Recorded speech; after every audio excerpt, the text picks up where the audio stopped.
I'd love to talk a little bit about hormone replacement therapy in men. When one looks on social media and the internet, there seems to be a younger and younger cohort of guys, people in their teens and 20s, showing up to the table thinking that injecting testosterone cypionate or taking Anavar or whatever it is going to be the right idea.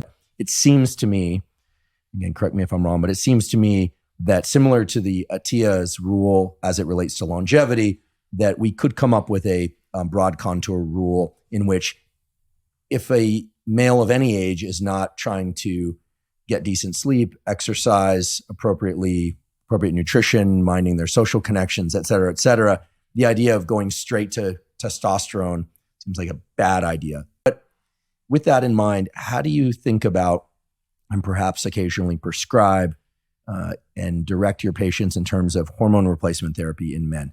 Person in their 30s, person in their 40s, who's doing almost all the other things correctly.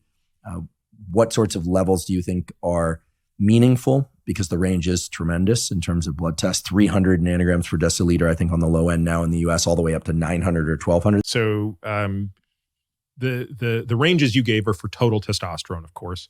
And we don't spend a lot of time looking at that.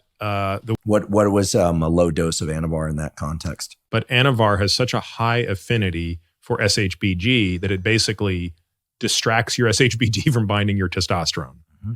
So in that situation that I just gave you, his SHBG is really high. His SHBG is probably in the 80 to 90 range. So we would first backstall for what's driving his SHBG. So insulin suppresses it. And so higher estradiol is higher SHBG. Now again, these things individually are rarely enough to move the needle.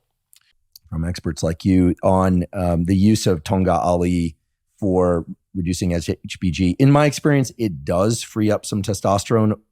By which mechanism, it isn't exactly clear. And the effects aren't that dramatic. DHT to me is something to be coveted and held on to because you feel so much better when your DHT is in the appropriate range. And I love your thoughts on that. Today, we take a much more simple approach. So the first question is, should you or should you have your free testosterone being higher?